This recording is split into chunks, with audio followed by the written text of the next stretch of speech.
My name is Miranda. I'm a narrative designer on the Overwatch team. And my name is Jeff. I'm the lead hero designer on the Overwatch team. And we're here to talk to you a bit about our new hero, Sojourn. Sojourn, engaging.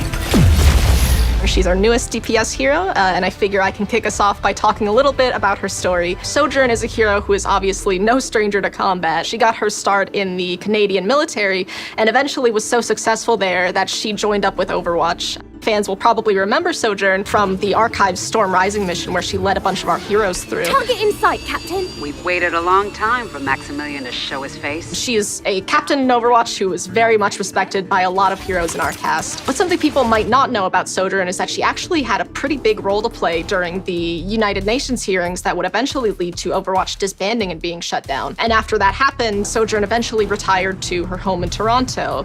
As we know, Overwatch heroes and retirement don't necessarily agree with one another, so I'm very excited for everybody to learn a little bit about what she's been up to in the time after that. We have a cinematic in development that I think people are really gonna love that goes into this a bit more. Sojourn is just a brilliant tactician, a great leader, and I can't wait for everybody to get the chance to meet her. Jeff, why don't you tell us a little bit about her hero kit? Sure. As we start working on the hero, we sort of have to pick an element to sort of surround the hero with. In the past, we've had some heroes rally around a weapon, especially in the early days, such as Widowmaker, sniper, Pharah with a rocket launcher, etc.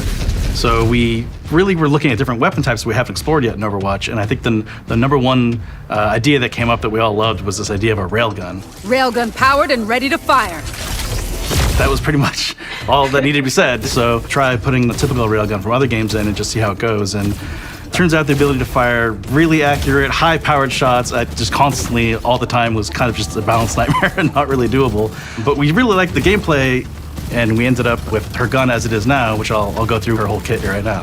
Her primary fire is actually like a rapid-fire spread of projectiles. It isn't a railgun, but it builds up an energy bar that you can expend at any time to shoot a railgun shot off of your alternate fire. So you still get that really powerful shot, but just not quite as frequently as a normal railgun. And once we got that in place, we, playing around with a lot of different other abilities that she could have that could complement this and what could make her really fun. And we were trying to capture sort of the really fun and fast play style of railguns in the past and other first-person shooters. So one ability we tried pretty early and actually just stuck with all the way through was her slide ability.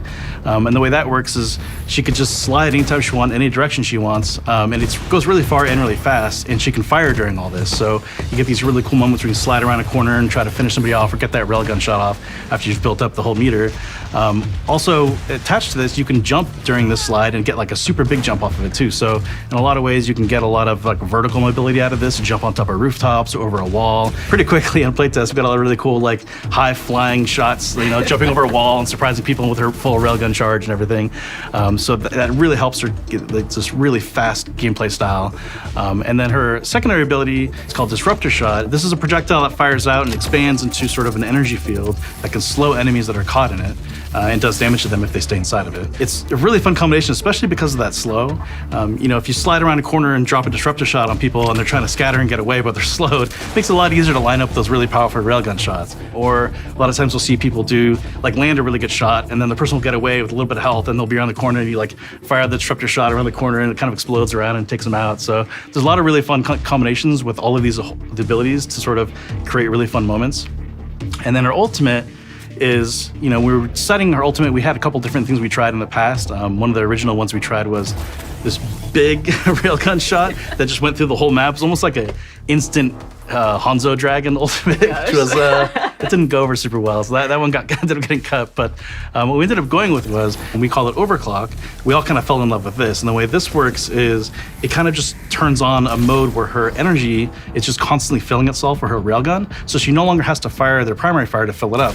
So she can actually just kind of fire a ton of railgun shots back to back to back for at least this limited window. Even though earlier I said it was pretty overpowered just to be able to shoot a railgun all the time. Well, I mean, for that limited amount of time, she gets to do it. So I think what we've seen in playtests is like she just takes a little bit of time to get used to, I think, the ebb and flow of when you should use your railgun shot and when you're not. But man, she's a ton of fun, we see. Yeah, absolutely. Something that I think is really interesting about Sojourn's abilities is that all of them are sort of derived from her cybernetics. She kind of reminds me a lot of Genji, who is similarly a very cybernetics-based hero. Sojourn has had a ton of her body replaced with these cybernetic parts, both out of necessity at certain points in her life, but also in some cases out of her own interest, which, like, I imagine the rocket legs were probably something she thought were pretty fun. And I agree, but I think that it's really cool, not only from a story perspective, but from her gameplay, because so many of her abilities actually come from within her, like her disruptor shot, her power slide, obviously.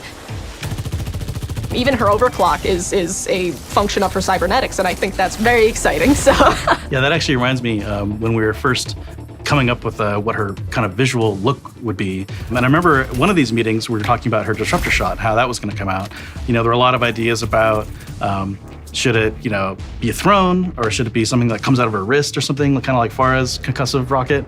But I remember we were in this meeting looking at all these ideas from the animation pit, and there was kind of like a last one. It was like, we did all that. Here's some crazy stuff. We have these crazy ideas too. And it was like, the first one was like what we ended up going with, which is like the full arm, like hand that comes out of her, like and I was like, oh my, wow. Like, yeah, so that was it. Actually, sort of like wowed everybody in the room. We're like, okay, we're doing that. Yeah, that's I don't great. want to see the other ones. Yeah, exactly. So that was fantastic.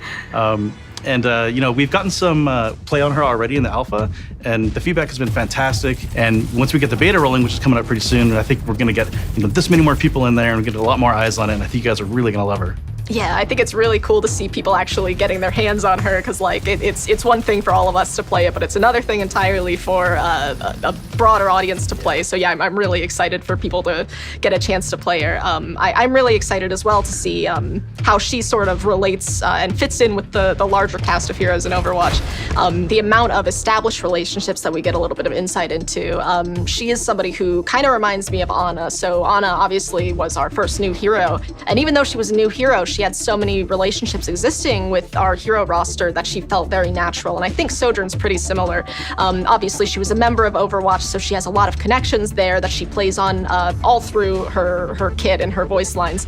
And I think people are going to have a ton of fun digging into her connections, who she is familiar with, who she's against. And I think it'll be really interesting for people to get a taste of her personality there. And I think something else that I know the rest of the team is very excited about is always adding new voices to Overwatch. I think it's really cool and really awesome to expand our horizons in terms of what our perspectives are and the number of people we're representing in our game. So I really think that this is something the team has been hoping for a very long time, and I'm really excited for everybody to get to meet her.